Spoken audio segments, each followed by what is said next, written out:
खुलुमबाय स्टुडियाव दं आं राजीव बसुमतारी। बे समाव नोंथांमोना मिथिगौ दि थांनाय बिसायख'थियाव आथिखालनि बिटिआरनि गाहाय मावफुं सोद्रोमा प्रमद बर' बिथाङा बिसायख'थिनि सिगां सेल्फ हेल्प ग्रुपनो खोथा होदोंमोन दि बिथांमोना एबा बिटिआर सरकारनिफ्राय 75,000 रां होनाय जागोन होननानै।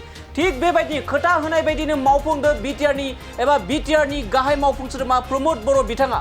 बे समाव नोंथांमोना ग्राफिकनि गेजेरजों रोखा नुना मोनो जे 25,000 रां खमैबो 6,000निबो बांसिन सेल्फ हेल्प ग्रुपनो बे समाव बिटिआर सरकारनिफ्राय 25,000 रांनि चेक रानदों बे समाव। आरो बिथांमोना खोथा होदोंमोन थामहिनबा बिटिआरनि गाहाय मावफुं सोद्रोमा प्रमद बर'नि दैदेननाय बिटिआर सरकारा खोथा होदोंमोन दि जुदि बिटिआर सरकारा इउपिपिएलनिफ्राय फैयोब्ला अब्लानिया फैबाय थानाय समाव सेल्फ हेल्प ग्रुपनो 75,000 रां होनाय जागोन होननानै बे समाव बिटिआरनि गाहाय मावफुं सोद्रोमा प्रमद बर' बिथाङा खोथा होदोंमोन। जेरैबायदि खोथा होदों बेबायदिनि खामानि मावफुंदों बिटिआर सरकारा। थामहिनबा प्रमद बर'नि दैदेननाय आथिखालनि बिटिआर सरकारा जेरैबायदि खोथा होदों एरैबायदि प्रमद बर'नि दैदेननाय बिटिआर सरकारा आइजोफोरनो थामहिनबा सेल्फ हेल्प ग्रुपनो माइनाव सोरां बिथांखिनि गेजेरजों 75,000 रांनि चेक होनायनि बे समाव खामानि मावनाया सोलिगासिनो दं। रोजा सेल्फ हेल्प ग्रुपनो माइनाव सोरां बिथांखिनि गेजेरजों 25,000 रांनि चेक होनायखौ बे समाव नुनो मोननाय जादों। लोगोसे दिनैनि बे हाबाफारिनि गेजेरजोंनो आथिखालनि बिटिआरनि गाहाय मावफुं सोद्रोमा प्रमद बर' बिथाङा थांनाय 17 बोसोराव सरकार सालायलांनाय हाग्रामा महिलानि दैदेननाय बिपिएफ सरकारखौ बे समाव बाथ्रा बुंनायखौ बे समाव नुनो मोननाय जादों।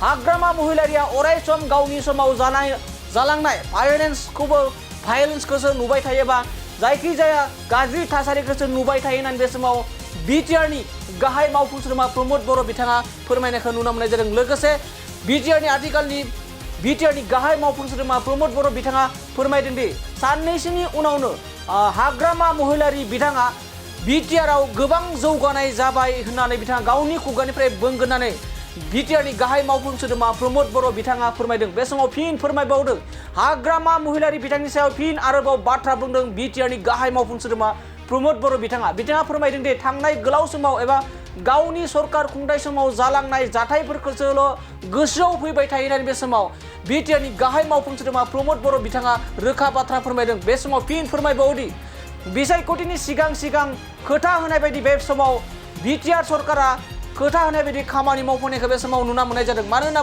बुङोब्ला सेल्फ हेल्प ग्रुपनो 75,000 रां होनायनि खोथा होदोंमोन आरो थिग बेबायदिनो गिबि खेबनि थाखाय माइनाव सोरां बिथांखिनि गेजेरजों प्रमद बर'नि दैदेननाय बिटिआर सरकारा 25,000 रांनि चेक रानदों आरो खमैबो 6,000निबो बांसिन सेल्फ हेल्प ग्रुपनो दिनै बे आसनि एबा माइनाव सोरां बिथांखिनि गेजेरजों 25,000 रांनि चेक राननायखौ बे समाव नुनो मोननाय जादों। दानिया फैदों बिटिआरनि गाहाय मावफुं सोद्रोमा प्रमद बर' बिथाङा हाग्रामा महिलारि आरो माइनाव सोरां बिथांखिनि गेजेरजों सेल्फ हेल्प ग्रुपनो माबायदि रांनि चेक होदों जों बिथांनि बुंनायनिफ्राय आबुङै मिथिना लानि। सेल्फ हेल्प ग्रुपनो दिनै 25,000 करि चेक होनाय जादों आरो गासै 6,000 सेल्फ हेल्प ग्रुपखौ जोङो नैबे फाइनान्सियेल इयाराव होनांगौमोन आरो बेखौ कमप्लिट खालामबाय। दिनै गासै 6,000 सेल्फ हेल्प ग्रुपनो जोङो खोथा होनाय बायदियै 25,000 करि जोङो चेक होनाय जाबाय। बिथांमोना जाहाथे रांखान्थिनि गोदान जांख्रिथायाव बाहागो लानो हायो आरो माबा नङा माबा खामानि मावनानै गावसोरनि सेल्फ हेल्पखौ गोख्रों खालामनायजों लोगोसे गावसोरनि फेमिलिखौ मोजां खालामनो हायो।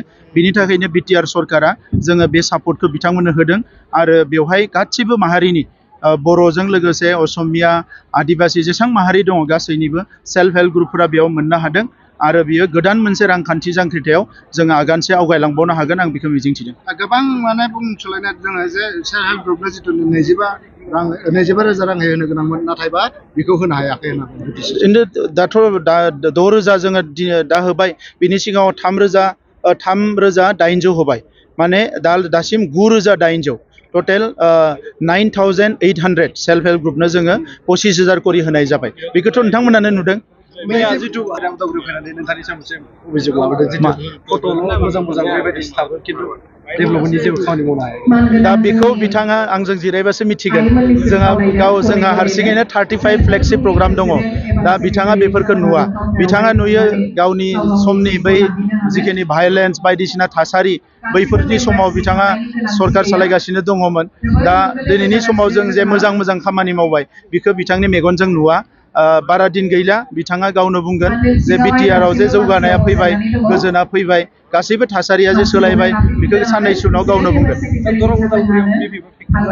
जेबो फेक्टर जाया इयाव एबार बहुत भटआव जोंनि बिजाथिया देरहागासिनो दङ बेयाव खुनु फेक्टर होननाय रावबो कम्पिटिसनाव फैनाय नङा मैयानिफ्राय जिहेतु लागु जाबाय दा काया काउन्सिलखौ बोरै सेफगार्ड होगोन आरो काउन्सिलाव माबायदि एफेक्ट जागोन जोंनियाव बियो एफेक्ट जाया जोंनियाव बियो इमप्लिमेन्ट जाया 6 सिडिउल काउन्सिलाव बेनि बाहेरावसो जागोन